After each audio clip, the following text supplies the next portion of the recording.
Muhammad as the seal of the prophets. Refresh your memory by answering these questions. What is Hijra, Ummah, Medina, the Constitution of Medina, the people of the book, and Jihad?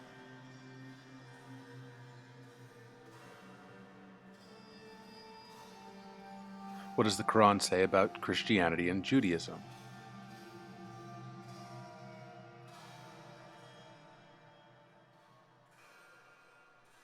What does the Quran say about violence?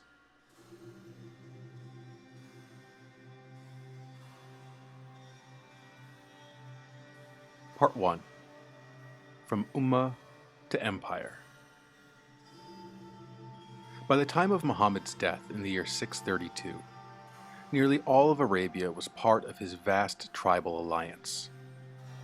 And although the tribes still existed, and in some places still do today, a new kind of power stood over them all, coordinating their efforts and resolving internal tensions. But so much that held the Ummah, this community, together was Muhammad himself.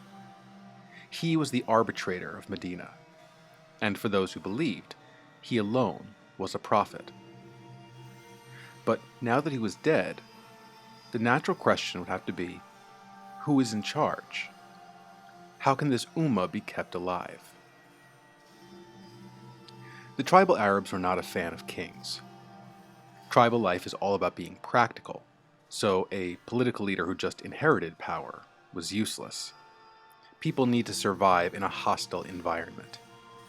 A leader needs to be a leader, not just some guy who happened to be descended from one. A tribal leader had to be someone who could move people to action and inspire loyalty and friendship. But Muhammad, who could do all these things, was gone, and the Ummah he helped create was much bigger and more complex than any one tribe.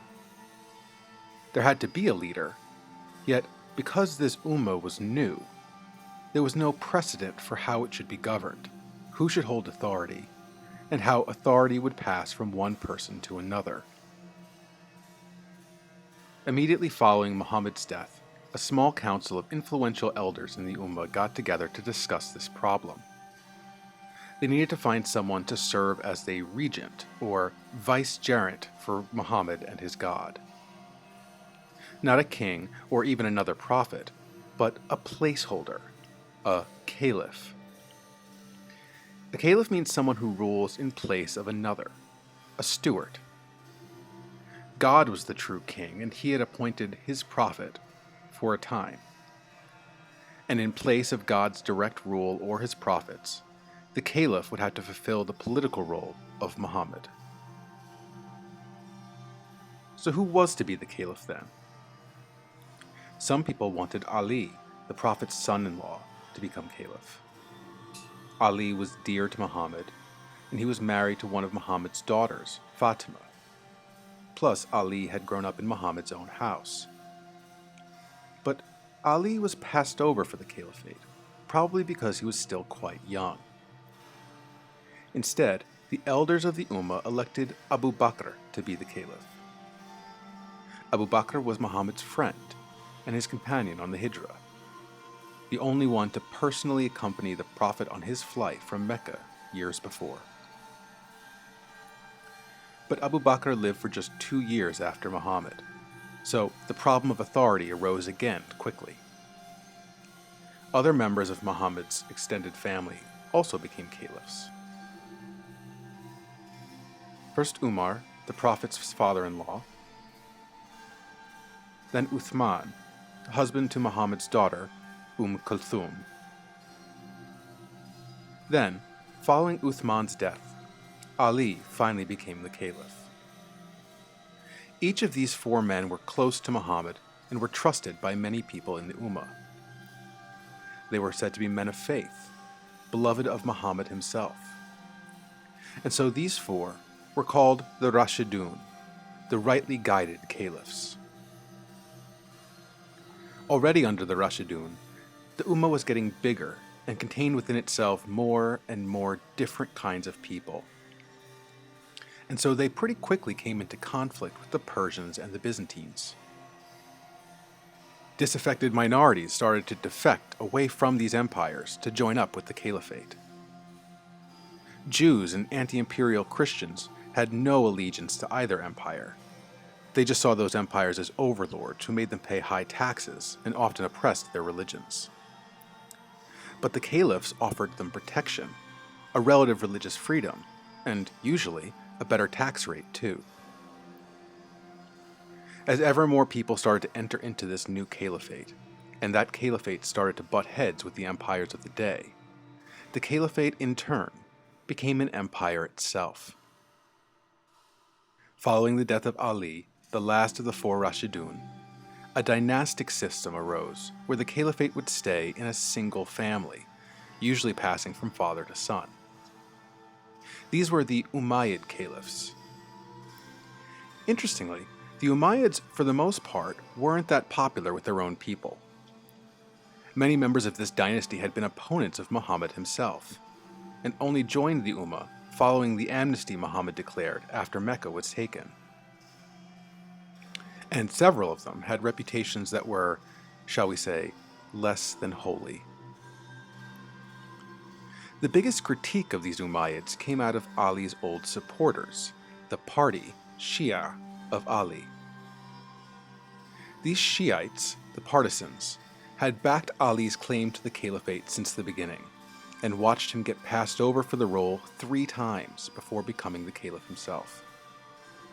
And now, the Shiites resented the Umayyads after Ali was dead.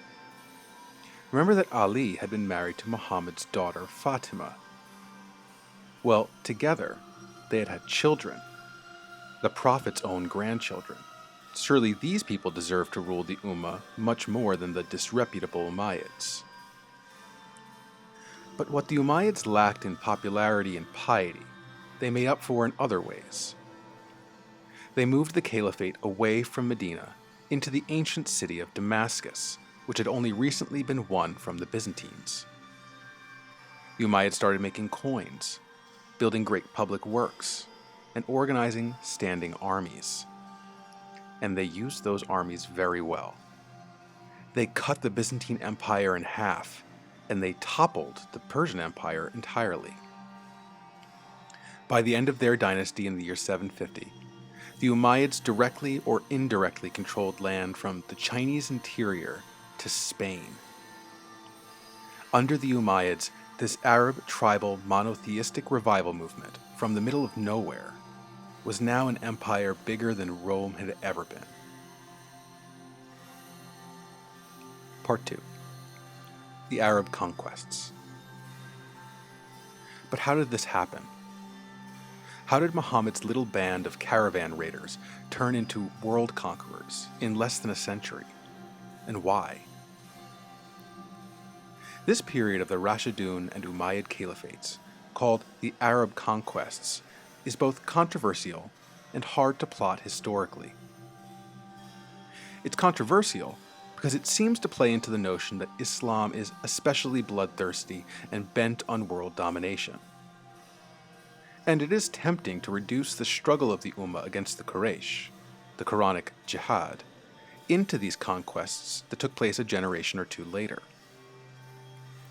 And at the same time, we have surprisingly little historical data on the period to work with. Meaning, people are free to explain the rapid spread of Islam however they see fit, without having to be corrected by hard facts. No record of the time from anywhere explains the Arab conquests as being about religion or theology. As far as we can tell, there were no mass conversions or even attempts at them. So visions that you may have of Arabs wielding scimitars telling people to convert to Islam or die was simply not happening, and no eyewitness record from the time even claims that it was. Those are all folk tales that were written later. There was warfare involved in the Arab conquests, but it's much more complicated than you might think. Just to show you, here are 2 eyewitness records from the time, written by non-Muslims. Both of these people lived through the Arab conquests. The first is from ISUIWR III, the head of the Church of the East, a rival Christian church to the Byzantine Imperial Christianity. He's writing around the year 640. As for the Arabs, to whom God has at this time given rule over the world, you know well how they act towards us. Not only do they not oppose Christianity, but they praise our faith, honor the priests and saints of our Lord, and give aid to the churches and the monasteries. And here's another one. This is Rabbi Simon ben Yochai, who claims to have had a vision in which he saw the Ishmaelites, the Arabs, coming to the rescue of the Jews against the Roman Byzantines. He's writing around the year 670.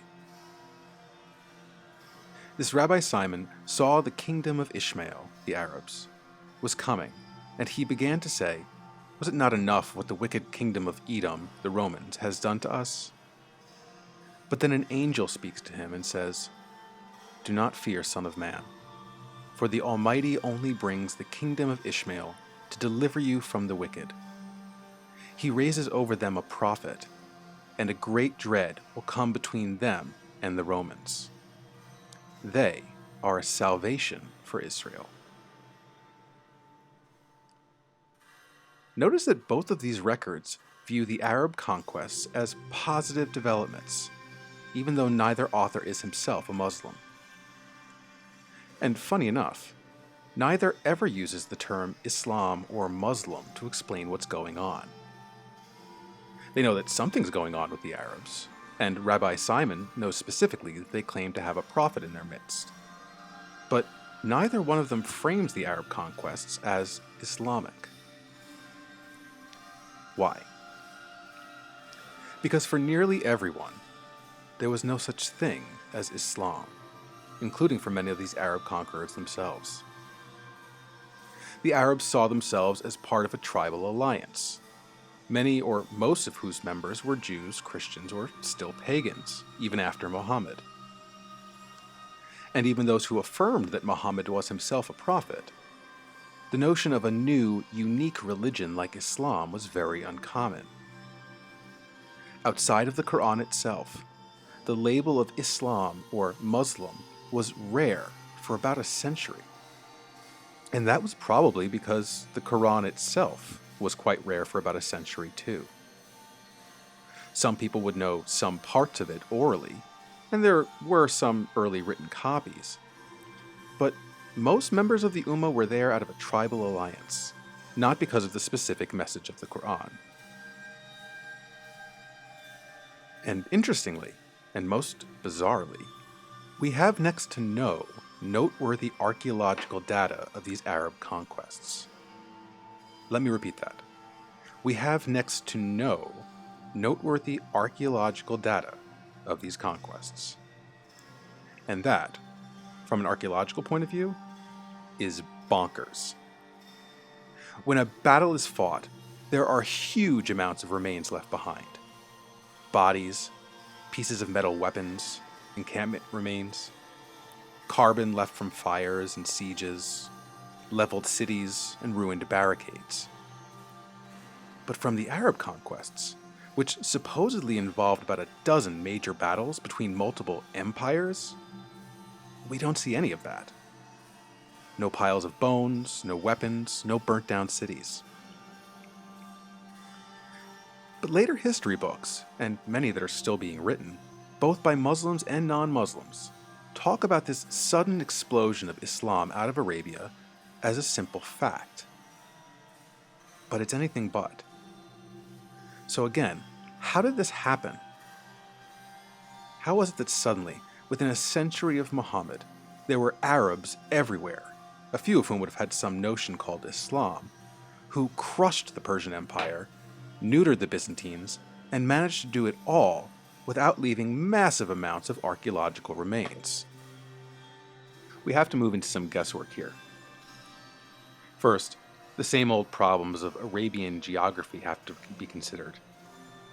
The desert cannot support large populations. Of course, the trade routes were still in effect, but caravan raids which people needed in desperate situations since forever, were no longer useful. Nearly everyone in Arabia was part of the Ummah, or was the Ummah's ally. So there were fewer and fewer Arab groups to raid without the Ummah attacking itself.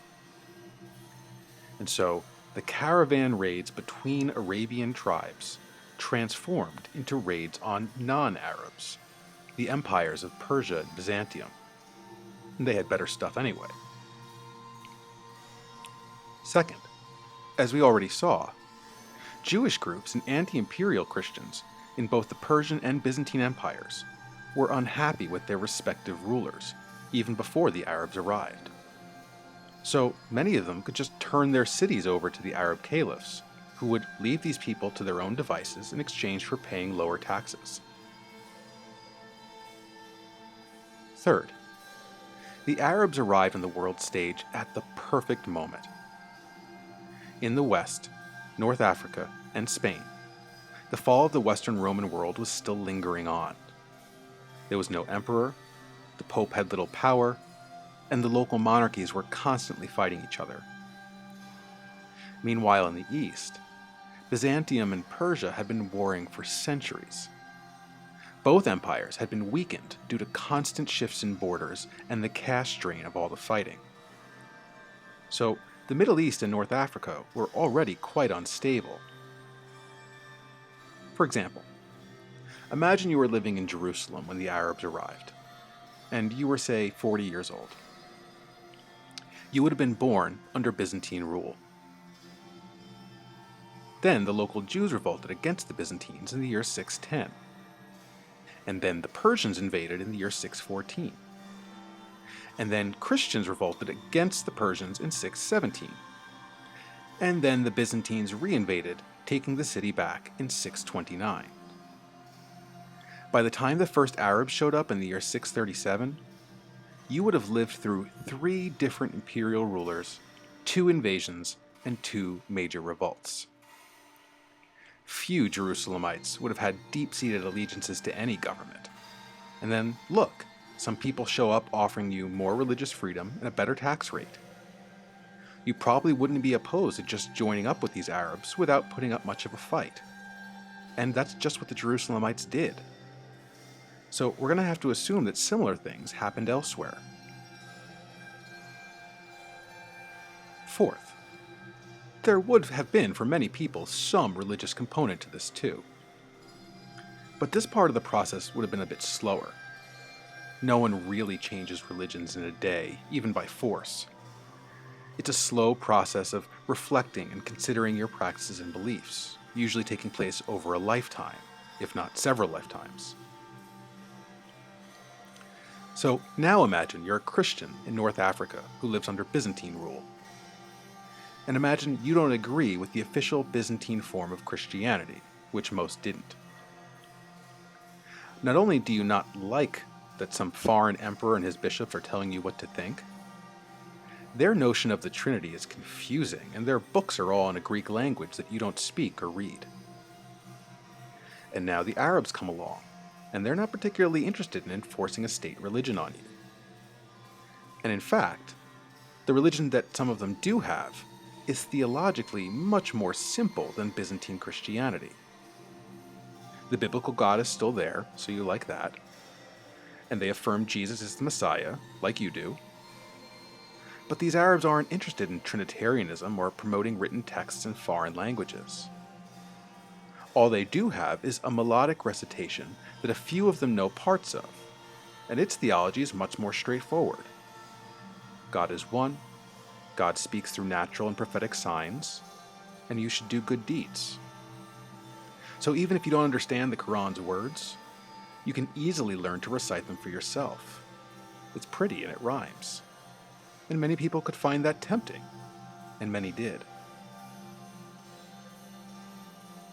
The written histories of the Arab conquests, all of which were written long after the fact, would go back later and paint over this all with huge brushes. Even the earliest proper histories of the time are from centuries later. And by then, historians would only understand the past in the most simplistic ways. If you were a Muslim historian, you would see the Arab conquests as evidence for God's preference for this specific people. Of course, Islam erupted out of Arabia with a single obvious religious message and spread everywhere quickly. And of course, everyone learned Arabic in one night and converted as soon as they heard the Quran for the first time. Explaining Islam this way, by this miraculously rapid spread, would prove that Islam is true. And conversely, the Christian historians living outside of the caliphates would write history the other way around. Islam was a demonic, violent ideology which apocalyptically overthrew the imperial order inaugurated by Christ himself. They must be evil and barbaric because they are enemies of the emperor, the church. And if people converted to Islam, it must have been at sword point. Why else would they? Part 3. The Sira. In the generations after the Arab conquests, ever more people started identifying themselves as Muslims, people who submitted to the God of the Quran. And they started asking questions about their own history and origins. Sure, they had the Quran itself in either oral forms or sometimes as written texts, but the Quran wasn't a very historical document. It contained passing details about the times of Muhammad, but it never explained them in detail. Even Muhammad himself was rarely discussed at length in the Quran that he preached. And so around the middle of the 8th century, Muslims started to introduce historical documents about Muhammad and his times to supplement the message of the Quran. Some authors started to write histories of Muhammad's world, called Siras. A Sira is something like a biography of Muhammad. It explains key episodes of his life, the circumstances in which certain surahs of the Quran were first recited, and things that Muhammad said and did that aren't mentioned by the Quran. By far the most famous of these Siras was by someone named Ibn Ishaq. His book, The Sira of God's Messenger, tried to explain Muhammad's life by recording oral reports about him that had survived over the generations. In Ibn Ishaq's Sira, we see many of the most famous stories about Muhammad that do not appear explicitly in the Quran. The Sira tells, for example, how, before Muhammad was a prophet, he used to go on a spiritual retreat to a mountain outside of Mecca. There, one night when he was 40 years old, he was confronted by the angel Gabriel, who instructed him on how to recite the Quran word for word. Gabriel was the one who brought the Quranic recitations to Muhammad, and over the course of Muhammad's life, he would meet this angel and gain a little bit more of the Quran. Explaining the Quran as a word-for-word citation of God, who spoke to Gabriel, who in turn spoke to Muhammad, is standard in many Islamic beliefs today. But it's never explained in the Quran itself. Gabriel is only occasionally mentioned in the Quran, and never is he identified as the one who's actually bringing the message to Muhammad. Likewise, other famous stories of Muhammad that are not in the Quran, or are mentioned only in passing by the Quran, also appear in the early siras of people like Ibn Ishaq. The most famous of these are two stories of Muhammad's miraculous voyages. In one, called the Isra, the voyage by night, Muhammad is asleep by the Kaaba in Mecca. Gabriel arrives and wakes the prophet up, and he puts him on the back of a supernatural steed who can move as fast as lightning.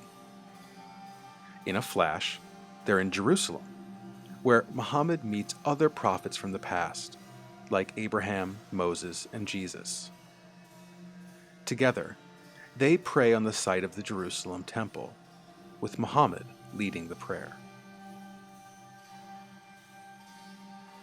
In another account, called the Mi'raj, the ladder or the ascent, Gabriel brings Muhammad up through the heavens, where he meets God directly.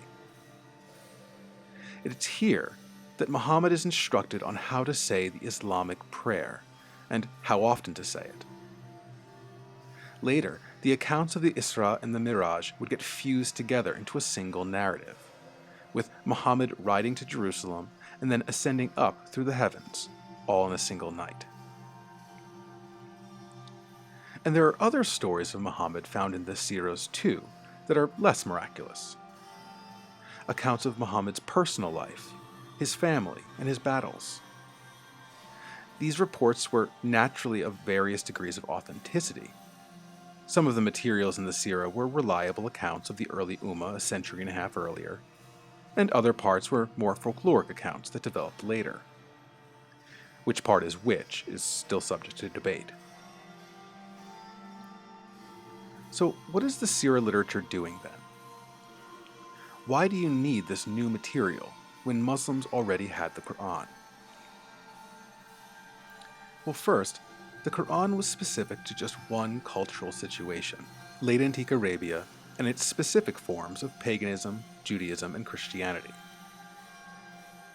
It didn't discuss later history like the Arab Conquests or the transformation of the Ummah into the caliphates, or the transformation of the caliphates into empires. So the world that the Quran had assumed of its primary audience didn't exist anymore. So you would need other materials to explain what the Quran was talking about in this new imperial world, where most people weren't from Central Arabia. For example, in the Quran we see this passage. Glory be to the one who journeyed with his servant by night, from the sacred place of prostration to the distant place of prostration, whose surroundings we have blessed, so that we might show him some of our signs. Reading this passage without outside commentary doesn't give us much. Someone called a servant, presumably a servant of God, traveled at night from a holy place of prayer to a faraway place of prayer in an environment that God had blessed. And there, this servant was shown some of God's signs. Well, that's rather vague. Now, presumably, the first audience of the Quran would know exactly what this was in reference to. But later people would not. But if you just read Ibn Ishaq's story of the Isra, the journey by night, in which Muhammad, God's servant, was miraculously brought from the Kaaba, a sacred place of prostration, to Jerusalem, a distant place of prostration in a land blessed by God, well then the passage is explained. Now, we can rightly question whether or not Ibn Ishaq's reading of the passage is correct, but either way, he's given us hermeneutical tools to interpret the Quran far outside of its original historical context. Second, the Siras of people like Ibn Ishaq could also tell us about how the Muslims who lived after the Arab conquests saw themselves, and specifically, how they saw Islam as different from other deens like Judaism, Christianity, and paganism. The Ummah of Muhammad, his intertribal, interreligious community in Medina, had been completely replaced by a far-flung empire containing all sorts of people and places that the first Ummah had never dreamed of. So the Siras were redefining the people's identity to make sense in this new imperial world, far outside of tribal Arabia. The most important part of this redefinition of identity was the centrality of Muhammad himself. There had been lots of prophets in the past, and they brought many different revealed scriptures. But how was Muhammad's community different from all the others? As we saw last time, by the end of the Quran's appearance, it was talking about a phenomenon called submission, Islam, which was especially pleasing to God. But the term submission is descriptive. It isn't primarily a name for anything, at least not right away. But after Muhammad's death, some people started to treat this term submission as the identifying marker of Muhammad's specific followers. They, and they alone, were submitters, Muslims, who not only affirmed God, his signs, and his prophets, as Jews and Christians did, but they affirmed the specific prophecy of Muhammad and the specific scripture of the Quran, which Jews and Christians did not. Therefore, Islam came to refer to not only a general submission to God, His scriptures, and His prophets, but submission to the God of the Quran and Muhammad specifically. Islam was an identity apart from other monotheisms. And the Siras played a big part in this transformation. When the Siras discussed Islam, what they meant was you were submitting to God as the author of the Quran and the Lord of Muhammad. Islam was a unique worldview. Likewise, the word Ummah came to refer to the community of Muslims worldwide. The Ummah wasn't a certain intertribal, interreligious alliance in ancient Yathrib. It was a universal community of people from Spain to China who believed in the prophecy of Muhammad. And this is how the word Ummah is used today by Muslims, as a general, global community of all people who believe that the Quran is a revelation brought by a prophet named Muhammad. And so what one thought of Muhammad was key to one's inclusion or exclusion in this Ummah. Another development we see in the Sira literatures was that there was something final about Muhammad. He was the last prophet. There would be no revelations after the Quran. Islam was the last and most perfect deen, and it would never be superseded by anything else. It was the best way of repaying your debt to God, and it would last until the end of time. Now, the Quran itself never exactly speaks this way, but when read through the lens of the Siras, Islam's finality becomes clear. In the Quran, we see the following passage, one of the few Quranic references to Muhammad by name. Muhammad is not the father of any of your men, but the messenger of God and seal of the prophets. Again, understanding this passage without the context of late antique Arabia doesn't yield much. It just says Muhammad has no adult male sons, he's a messenger from God, a prophet, and that he's a seal of prophets, whatever that means. But by the time of the Siras, more than a century after Muhammad lived, this passage was interpreted to mean that Muhammad had sealed the lineage of prophecy shut forever. There were going to be no more prophets. God had sent all the messages he was ever going to send, and the Quran was the last and best amongst them. Jews and Christians, while monotheists and recipients of revelations, were missing this final seal, this mark of authenticity on prophets before. And so Islam was unique. And likewise, because prophecy had been sealed shut, no new prophets would arrive with new revelations to change or replace the message Muhammad and his descendants, the caliphs, had stood for.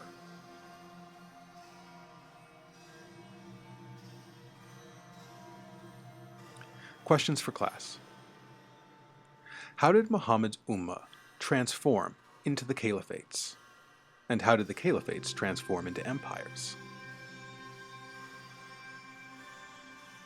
Define caliph, Rashidun, Umayyads, Shiite, Sira, Isra, and Miraj.